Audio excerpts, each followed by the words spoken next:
Vlog memang susah, tapi kalau kita suka channel vlog ni, tahu tak vlog? Vlog ni sebenarnya kalau saya ni pun boleh dikategorikan sebagai vlog juga. Tapi saya share benda yang apa saya suka share, iaitu saya suka share berkaitan YouTube.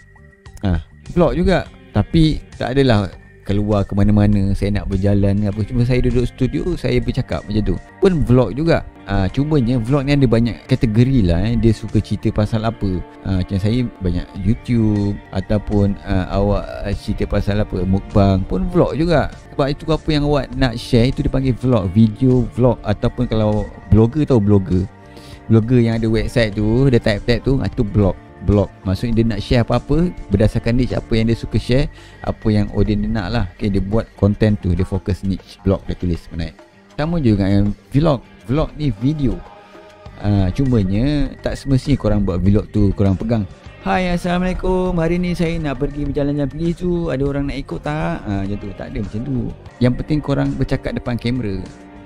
Cumanya vlog yang saya masukkan susah tu, macam tadi lah saya cakap, orang tak kenal kita, tapi kita buat vlog dengan mengharapkan orang nak tengok video. Faham tak? Jadi macam mana korang yang buat vlog ni nak tarik perhatian orang untuk tengok video tu, dengan buat konten-konten yang orang suka nak tengok lah. Jangan buat konten apa korang buat, okay hari ni guys saya baru bangun tidur, nak pergi mandi lah, tunggu kejap letak kamera kat situ. Nak pergi mandi pun cakap macam tu, tak ada orang nak tengok. Lain lah korang ni artis. Tapi boleh buat trendjacking yang saya cakap tu.